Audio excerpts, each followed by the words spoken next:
와 방부라는 그런 배경을 이루는 또 우리가 이런 시대를 어떻게 살아갈 것인가라는 지혜를 얻을 수 있는 그런 성경의 말씀이 어느 부분에 해당되는 책일까라고 생각해 보았습니다. 그러다가 오늘 이 다니엘서를 선택해서 함께 여러분과 한 몇 주간에 걸쳐서 다니엘서를 통하여 주시는 하나님의 지혜를 같이 구하고 나누려고 합니다.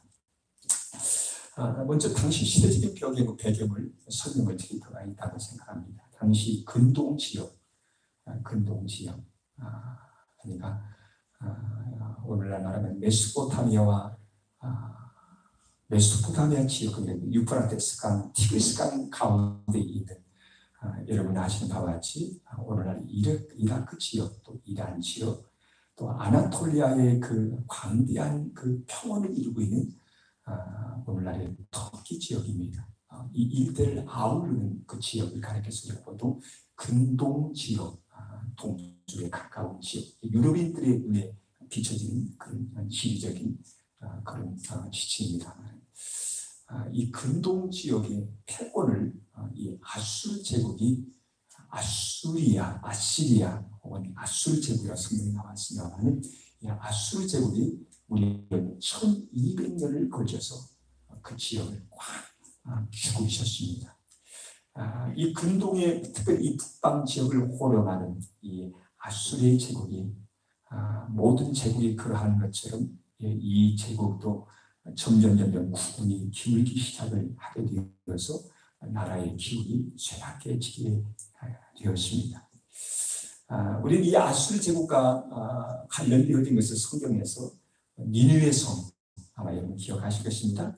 또 니느웨 성이 나오는 그 요나서, 우리는 거기서 아수르 제국을 거기서 만날 수가 있지 않겠습니까?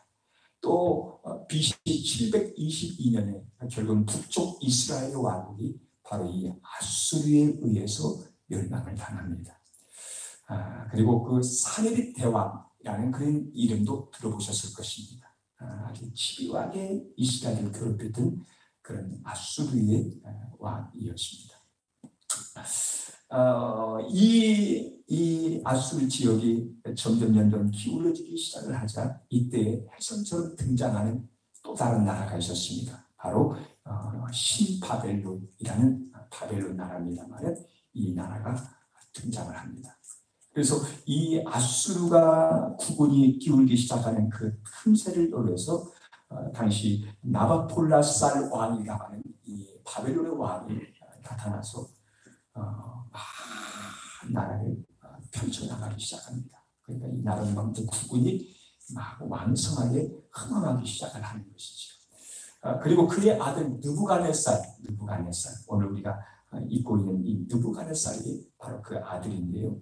이 아들 때 급속도로 그 나라가 발전하고 아주 흥황하여서 그 세력을 그 근동적인 그 판도를 한량없이 넓혀가기 시작을 합니다. 자, 이때 당시에 그 지역에 있어서의 세계의 패권을 어느 나라들이 쥐고 있었냐면 바로 그 아랫지역, 그러니까 오늘 이스라엘을 기점으로 해서 내려가다 보면 남쪽으로 남하하다 보면 바로 이건 아프리카 대륙을 만날 수가 있지 않겠습니까? 이스라엘은 지정학적으로 저 위에 유럽, 그 다음에 오른쪽으로 해서 아시아, 그 다음에 아래쪽으로 해서 아프리카, 이 세 대륙이 만나는 교차로가 이스라엘이지 않겠습니까? 가나안 땅이었습니다. 굉장히 중요한 이 세계의 대륙의 가장 중요한 골목길에 바로 거기에 그 이스라엘이 거기에 위치하고 있는 것입니다. 그러니까 이게 좋은 면도 있지만은 상당히 이 곤란한 지역에 사실 이스라엘이 거기에 나라가 위치해 있었던 것입니다. 우리 한국도 그렇지 않습니까? 바로 바다에 둘러싸이고 소위 말하는 해양 세력, 그죠? 태평양을 마주보고 있고요. 그 다음에 호시탐탐 대륙으로 진출하려고 했던 일본이 바로 그 섬나라 일본이 우리의 남쪽에 있고요.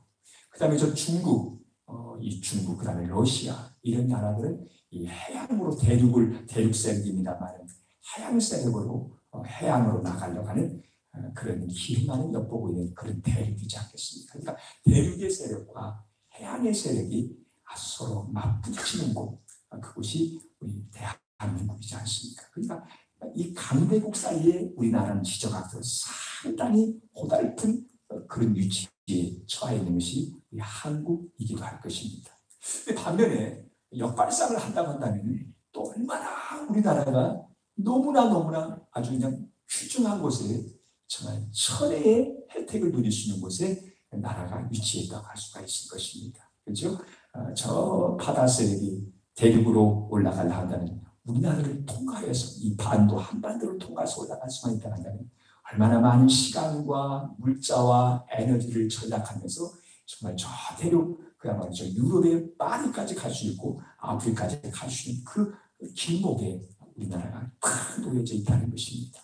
그러니까 얼마나 우리가 만약에 남과 북이 서로 상호의 조약을 맺고 정말 좋은 관계만 유지할 수 있다 한다면 그저 통행세만 받아도 한국은 여러 수단 이 다른 나라로부터의 그 도움을 받아서 나라가 굉장히 큰 혜택을 누릴 수 있지 않을까. 여러분도 다 알고 있는 내용입니다만 기가 막힌 위치에 사실 한국이 있다고 말할 수가 있을 것입니다. 어찌는 이렇게 이스라엘과 우리 한국의 지정학적인 위치에 처해 있는 그 면모가 비슷한가 해서 잠깐 생각을 해보는 것입니다. 자, 여러분 아프리카에 당시에 누가 있었냐면 애굽이 있었습니다. 애굽은 장관 세월 동안에 그 아프리카의 방대한 그 땅을 다스렸던 그런 제국이었습니다. 이 아프리카 땅에 있었던 이 애굽도 위의 대륙으로 또 다른 아시아의 대륙으로 진출하기 위해서는 항상 그들이 거쳐 지나가던 곳이 바로 이 이스라엘이었고 또 바로 인근에 있는 나라들이었습니다. 또 오랜 세월 동안에 바로 이 애굽은 이스라엘과 떼야 뗄 수 없는 크게 큰 소리치고 호령하던 그런 제국이었습니다.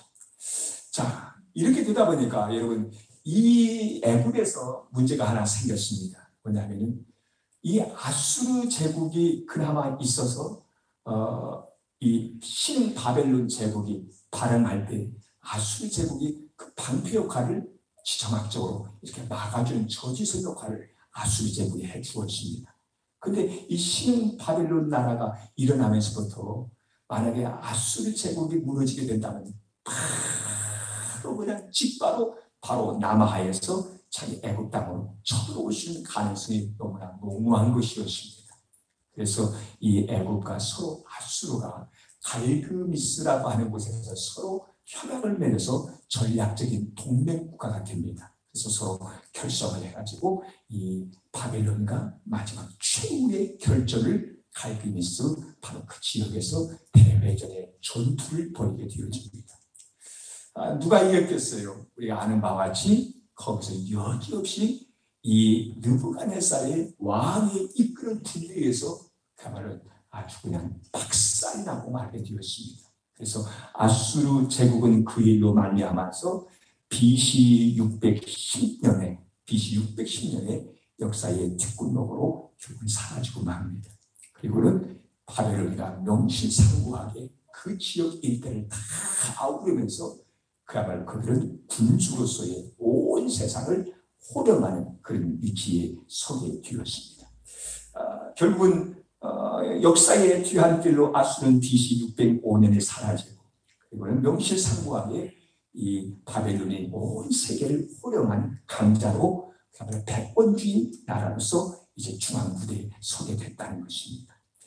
자, 이때 유대 나라, 그때 당시에 유대 나라는 왕이 누구였냐면 요야김이라고 하는 왕이었습니다. 오늘 성에 나오죠. 유대 왕 요야김이 유에 있은지, 지사이 임금에 있은지 3년에 바벨론 왕 느부갓네살이 예루살렘에 이르러 그것을 에워싸게 포위를 해서 결국은 예루살렘을 함락을 시키게 됩니다.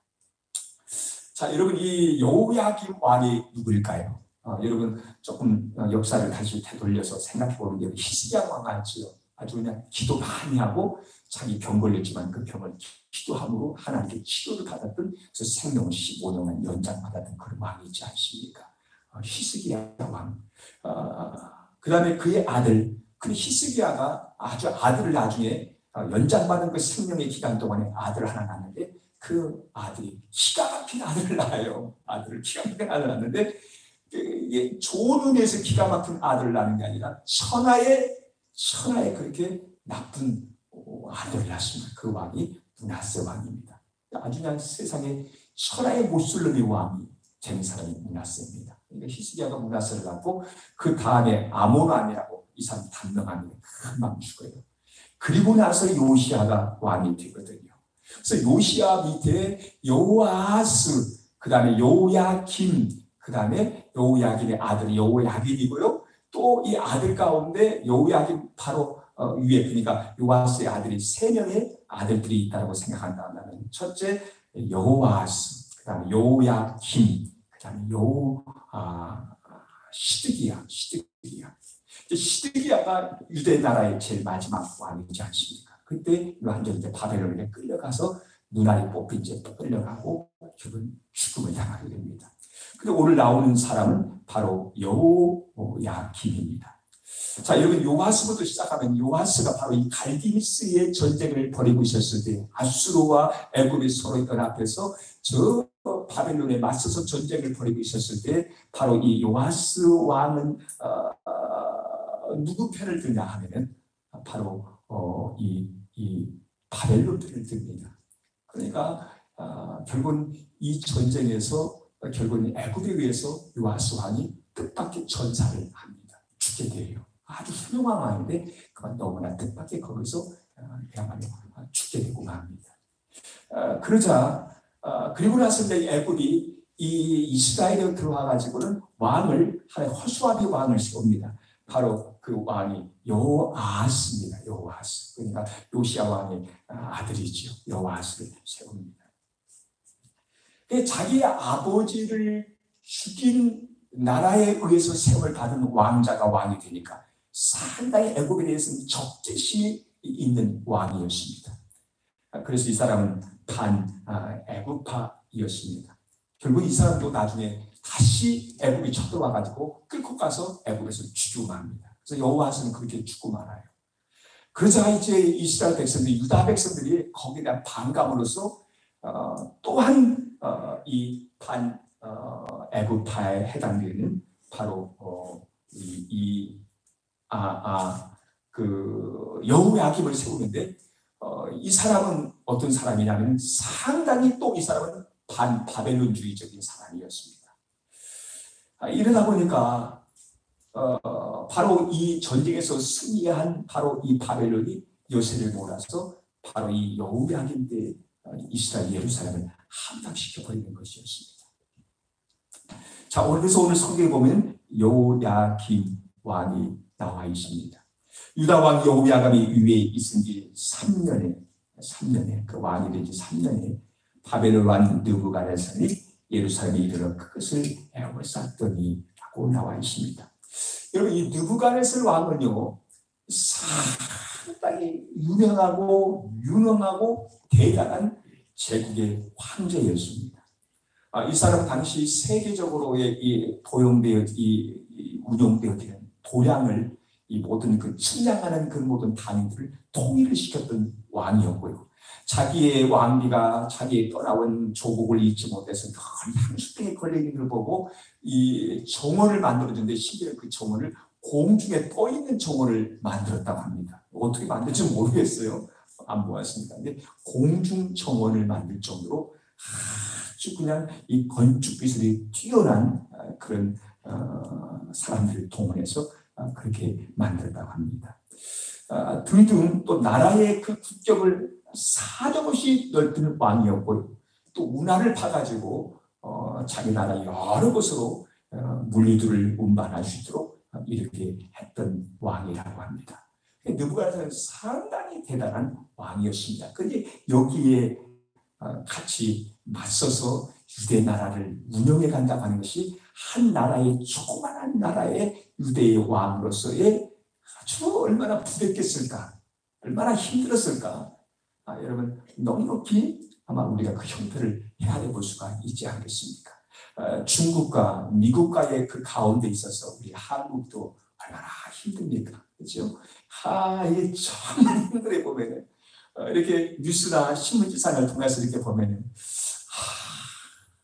이러자니 미국한테 이게 또 잘못 보일 수 있고 또 저러자니 또 중국이 또 이게 또 수출 수입 이것을 또 차단시켜버리는 한국의 경제가 그 순간에 올 수도 있지 않겠습니까? 그러니까 얼마나 복잡해요. 참 이게 보통 외교, 이게 보통 문제가 아니겠구나 생각이 드는데 이때 당시에도 이 유대의 왕들이 얼마나 머리가 복잡했을까. 넉넉히 짐작이 가요. 아수르, 또 바벨로니아, 또 애굽, 뭐 등등 뭐 이런 막 그냥 신흥 제국들이 막 나오고 막 온 세계가 요동치고 있는 그런 시대이니까 그 가운데서 그 좁은 손톱만한 그 나라가 여기서 생존을 위해서 발버둥치고 어떻게 하면 좋을까? 거기다가 이 나라는 믿음의 나라, 신앙의 나라, 여호와를 믿는 나라였습니다. 그러니까 또 신앙에 또 맞추어서 백성들을 아울러서 그들을 이렇게 리더십을 다려서 이끌어 가야 하니까 결코 쉽지 아니했을 것입니다. 이해가 가요. 정말 힘들었겠다. 과연 이 왕들은 어떤 리더십으로 그 나라를 이끌어 갈 수가 있었고 이 세계의 교라무쌍하게 짝이 없는 이런 강대국 사이에서 어떻게 하면 나라를 존속시켜 갈 수가 있었을까? 충분히 이해할 수 있지 않겠습니까? 자, 여러분 이때에 오늘 우리가 읽었습니다만 BC 605년경에 이 여호야kim 왕이 바벨론으로 끌려가고 소위 성전에 있는 모든 하나님을 예배하고 제사를 지내기 위한 온갖 금과 은으로 만들어진 가장 최상의 좋은 성전에서 하나님을 섬기는 그 제사의 그릇들이 다 바벨론으로 다 운송을 하게 되어집니다. 왜냐하면 바벨론에게 그런 그릇이 없어서가 아니라 바벨론의 왕과 그 바벨론의 삶을 생각할 때 봐라 너희가 섬기는 여호와 너희 하나님 그 별거 아니지 않느냐. 그걸 자기 나라에 다 가져다가 그 전시하는 거예요. 창고 안에 다 전시하고 저건 몇천 킬로미터 떨어지는 바로 유대 나라의 신을 섬기는 그런 그릇들이다 하면서 유대의 여호와 하나님이 자기 나라의 신보다 한참 열등하다는 것을 증명해 보기 위해서 그런 것을 다 가지고 가는 거예요. 그래서 여기 보면 성경에 그런 것을 다 가져갔다고 얘기하는 것입니다. 자, 이때 포로로서 많은 사람이 약 2만 명 정도가 포로로 끌려가게 되는데 여러분 그 포로가 당시 유대 나라의 인구가 약 25만 명 된다고 합니다. 그러니까 약 2만 명 정도 끌려가면 전부는 다 간 게 아니죠. 그렇죠? 2만 명 정도의 포로로 끌려가는데 거기에는 쓸만한 사람들, 군인들 혹은 기술자들, 공인들, 기술자들, 그다음 귀족들과 왕족 출신들이 그게 제법 유대 나라에서 쓸만한 사람들을 끌고 간 거예요. 그래서 그 유명한 바벨론 유수가 있지 않습니까? 바벨론 유수 사건, 바벨론 1차, 2차, 3차에 걸쳐서 그들이 포로로 끌려갑니다. 그래서 유수란 말은 여러분 바벨론 유수란 말을 많이 들어보셨을 거예요. 유자는 먼 유자입니다.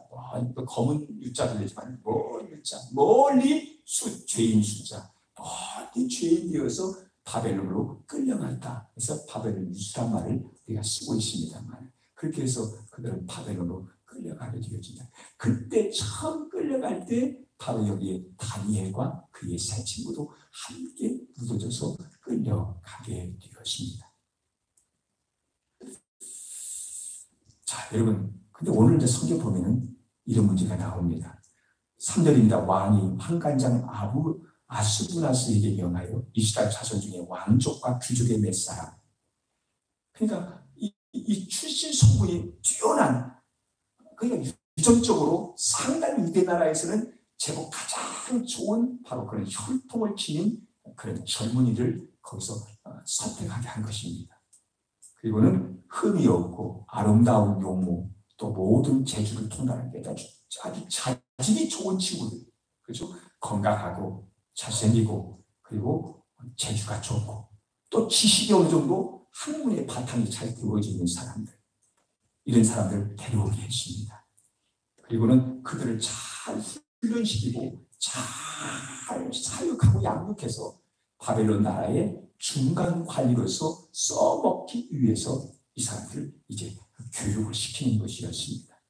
그들에게 갈대아는 여러분 아까 얘기했지만 유프라테스강, 티그리스강 그 사이에 있는 메소포타미아 지역을 가리키는 옛날 말이 갈대아입니다. 갈대아 지역은 바로 그 지역이에요.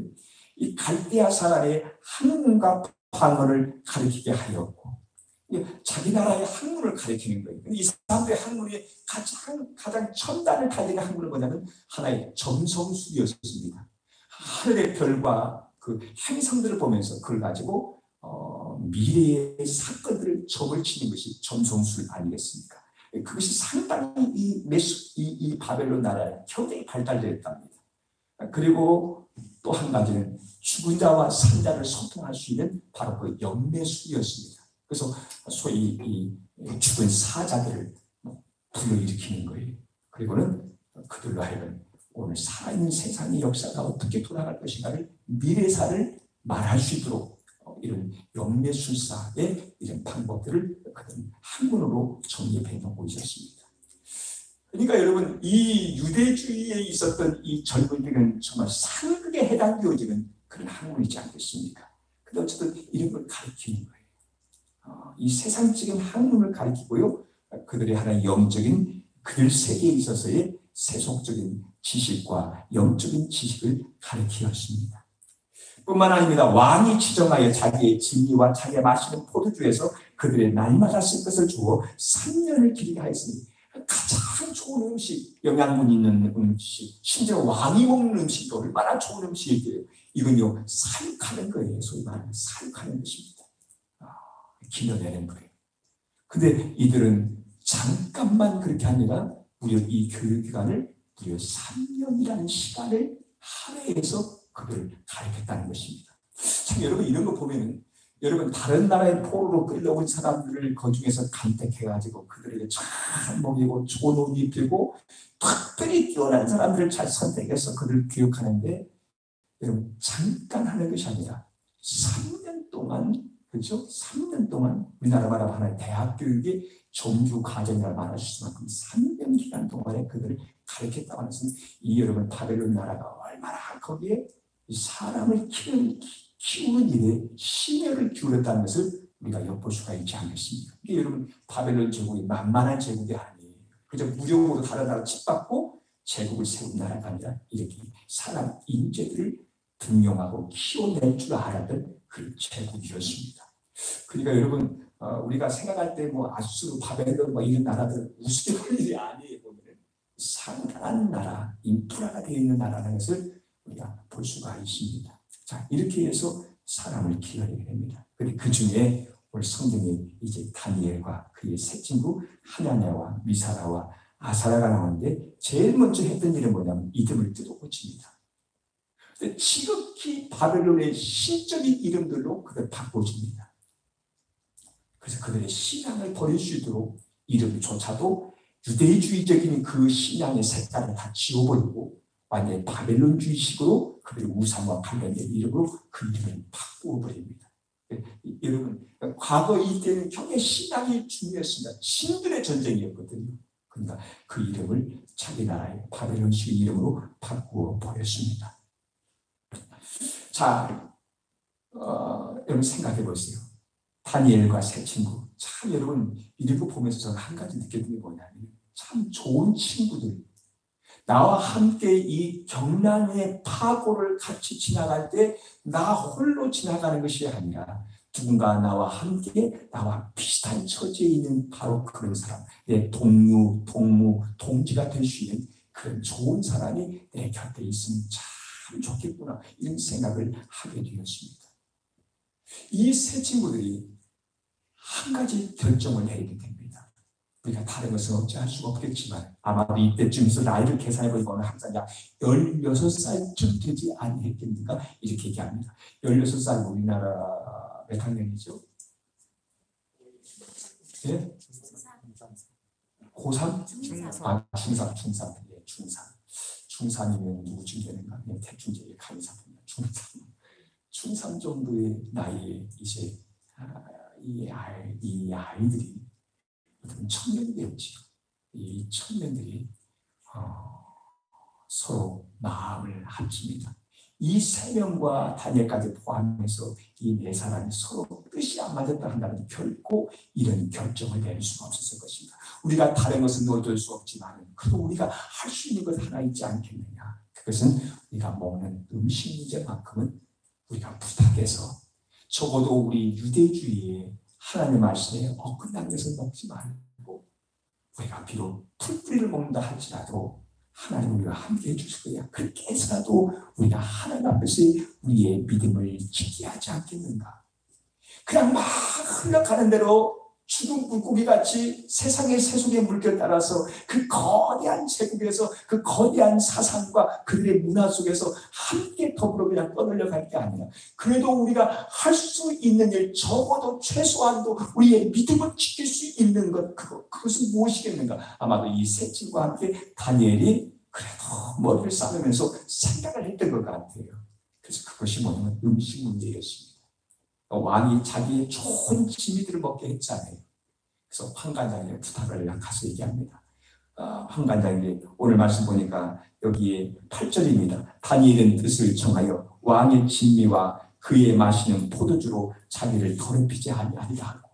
왜냐하면 여러분 우리 옛날에 고수레라고 있어요. 고수레. 음식을 이렇게 만들어서 먹기 전에 만든 음식을 이게 그냥 문 밖에 집어 던지지 않습니까? 그래서 바로 그 들판에 던진다든지 뭐 이렇게 바로 앞에 논이나 밭에 던져버려요. 그러면 그 치신 땅의 신이 그걸 좀 잡수시고 또 우리 옛날 우리 조상들이 그렇게 했었어요. 그다음에 벌레나 그죠? 풀벌레나 이런 것들이 아주 작은 이런 벌레들도 먹고 살아야 하지 않겠냐 해서 나눔의 의미로서 그렇게 옛날에 했습니다만 이 나라에서도 모든 고기나 음식을 먹을 때 그들 먼저 자기의 신 우상에게 그 음식 고기를 바쳤다고 합니다. 그리고 그 다음에 그리고서 이 사람들이 그걸 취한 거예요. 그리고 어떻게 보면 다 제사드린 음식이에요. 다 우상을 통과해서 그리고 비로소 자기에게 주어지는 것이거든요. 그러니까 적어도 이들은 10계명의 자유를 유배된다고 생각해요. 나 위에 다른 신을 섬기지 말라. 이 10계명이 유배된다고 생각했던 거예요. 이제 우리가 지금 그런 거 이런 거 따질 차례야. 그저 우리가 여기서 간택을 받아서 교육받을 수 있고 천대받지 않고 특별한 엘리트 교육을 받을 수 있고 잘 먹여주고 잘 살려주니까 이것만 해도 얼마나 간지럽지는데 우리가 그런 거 따질 차례야. 이렇게 생각했다고 한다면 결국 그 결정을 내릴 수가 없었겠지요. 근데 그들은 그렇게 생각하지 않았습니다. 비록 이렇게 흘러서 여기까지 오고 이런 처지에 있다 할지라도 그래도 여전히 하나님은 살아계시며 이 모든 역사의 주제자가 되시는 주권을 가지신 분 역사의 주인은 하나님이라는 믿음이 바로 이 16세 정도의 이 젊은이의 마음속에 그것이 다 마음에 이렇게 그 안에 있었던 것입니다. 참 여러분 이게 참 중요한 것 같아요. 만약에 한 30몇 살, 40몇 살, 50몇 살 같으면 결코 이렇게 하지 않을 거예요. 근데 여러분 어린 친구들, 젊은 친구들 일찍 그 마음속에 귀한 사상이나 믿음이 들어가고 신앙이 들어가면 정말 그 원칙을 평생 고수하며 그 믿음을 지켜나가려고 하지 않겠습니까? 그런 면에서 교육은 참 중요하다 생각이 들어집니다. 이들은 그렇게 마음에 결정하고 우리는 그거 안 먹어도 괜찮다. 우리는 풀만 먹어도 채소만 먹어도 하나님이 함께 하심으로 우리의 건강을 지켜주시고 결코 육식을 먹는 자에 못지않게 하나님 위의 풍보를 하나님께서 보장해 주실 것이다 라는 믿음을 가졌더라는 거예요. 어떻게 젊은 사람들이 어린 친구들이 그런 생각을 하게 되었을까요? 그리고는 이 환관장에게 자기들을 특별히 맡아서 이렇게 기르고 그 음식을 제공하는 그 환관에게 찾아가서 말하는 것이 아니겠습니까? 근데 놀라운 사실은요, 무슨 뚱딴지 같은 얘기를 하느냐고 얼마든지 거기서 막혀버리고 오히려 핀잔을 듣고 오히려 이상하게 여김을 받을 수가 있었을 것입니다. 성경에 보니까 하나님이 다니엘로 환관장에게 은혜와 긍휼을 얻게 하신지라. 한 가지 이쁘게 보는 거예요. 이 친구들 다니엘은 이쁘게 보는 거예요. 물론 평소에 그 행실이 올바르고 정말 근면하고 정말 부전하고 정말 믿음직스러우니까 그런 신뢰감이 쌓여있는 것도 있겠지만은 무엇보다도 하나님이 그렇게 하시고 오케이 하시도록 그 마음을 하나님이 붙잡아 주신 거였습니다. 두 가지가 같이 되는 거겠지요. 평소에 자기의 품행이 그랬고 두 번째는 하나님이 그 마음을 주장해 주신 것이었습니다. 사랑하는 여러분, 아무리 어렵고 말할 수 없는 기가 막힌 처지에 빠져있다 할지라도 그래도 내가 하나님 중심, 말씀 중심, 믿음으로 살아가려고 뜻을 세우고 그렇게 결정을 내리게 되어지면 천하없는 세상이라 할지라도 세상이 우리를 향하여 팔을 벌리고 우리를 맞이할 수밖에 없다는 것입니다. 할렐루야. 여러분 믿으시기 바랍니다. 요즘 하나님이 그렇게 만들어줘요. 안 하려고 하니까요. 안 하라고 세상 눈치 보려고 하니까 그 길이 안 열릴 것처럼 보이지만요. 정말 뜻을 전하고 나가려고 되어지더라는 것입니다. 사랑하는 오늘 한 가지만 저와 여러분이 한 가지만 오늘 이 시간에 우리가 확인하고 한 가지만 붙잡았으면 좋겠습니다.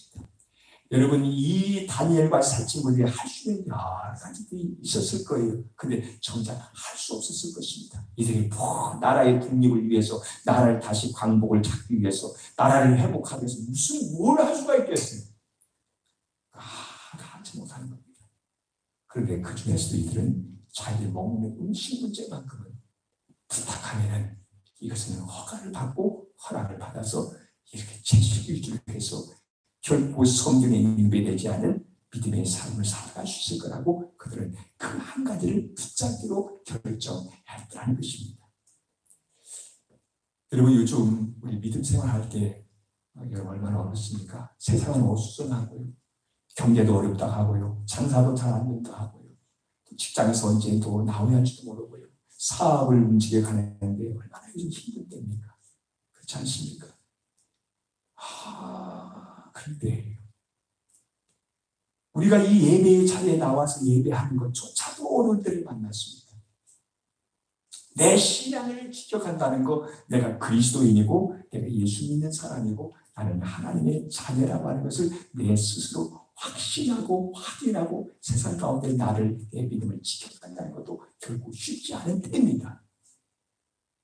제가 한 가지 오늘 여러분에게 말씀을 드리고 싶어 하는 것, 오늘 이 성경의 메시지를 통해서 함께 나누고 싶어 하는 것은 그것입니다. 그래, 최소한도 오늘 한 가지만큼은 내가 꽉 붙들고 있어야겠다. 한 가지만큼. 그게 기도의 시간이든 내가 말씀을 보는 것이든 아니면 무엇이든 어느 한 가지. 이 다니엘과 세 친구들도 다른 어떤 다른 것이 아니라 그 친구들은 어쩌면 가장 소소하게 짝이 없는 한 가지 음식 문제를 놓고 열흘 동안만 이렇게만 해주시면요. 우리가 그렇게 먹어도 저들 못지않게 우리가 윤기가 흐를 것이며 우리 결코 건강에 손해가 없을 것이며 다른 친구들과 비교해봐도 우리가 쫑하지 아니할 것입니다. 열흘만 좀 지켜주세요. 열흘만 좀 봐주십시오. 부탁하지 않습니까? 열흘 동안. 여러분 우리에게도 그런 것들이 필요하지 않겠습니까? 그렇죠?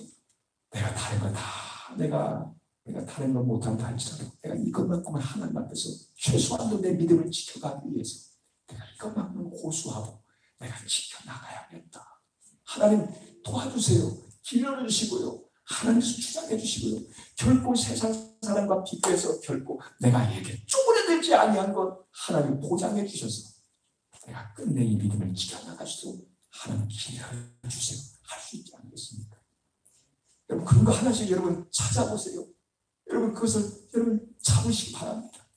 내가 최소한도 내가 이 시간만큼은 그렇죠? 내가 이 물질만큼은 내가 이 성경을 보는 것만큼은 그렇죠? 내가 봉사하는 이 문제만큼은 내가 이걸 꼭 붙들고 이걸 하면서 내가 다시 한번 하나님의 은혜를 내가 확인하고 내가 하나님께 선택받은 사람에서 확인하고 나는 주님에게 속한 자라는 것을 내가 확인하고 설령 세상이 뒤집어지고 세상이 난리가 난다 할지라도 이거 붙들고 내 믿음의 길 가는다. 여러분 이런 마음의 각오가 있었으면 참 좋겠습니다. 여러분 많은 게 아닙니다. 대단한 게 아닙니다. 여러분 마음만 결정하면 하나님의 길 열어주실 것입니다. 그래 말입니다. 이 한 가지를 통하여 하나님 오히려 제국의 황제 앞에서 오히려 황제를 호령할 수 있도록 제국의 여러분 왕 앞에서도 맞짱을 뜰 수 있는 그 자리의 길로 하나님이 인도해 가시더라는 것입니다. 출발은 여러분 작은 것 같습니다. 결정과 결단이 작은 것 같습니다. 그럼에도 불구하고 여러분 그 작은 것이 아니라도 마음을 정하시고 내가 이것만큼 놓치지 않을 거야. 내가 포기하지 않을 거야. 이것만큼 정말 내가 생명을 여기면서 열흘이었어요. 열흘. 그 열흘을 통하여서 통과되니까 3년 동안 내내 그렇게 하고요. 가장 뛰어난 동물을 지켜갈 수가 있게 되었습니다. 사랑하는 이 하나님을 믿으십시다. 그렇죠? 여러분 우리 놓치지 마십시다. 작은 것도 괜찮습니다. 이것과 하나님과 내가 서로 만나는 매개체가 될 수 있는 것. 내가 하나님 앞에서 내가 서질 수 있고 그분 앞에서 무릎 꿇을 수 있고 내가 하나님을 부를 수 있는 그 자리, 그걸 여러분 꼭 찾으셔서 그걸 여러분 붙잡을 수 있기를 주님의 이름으로 축복합니다.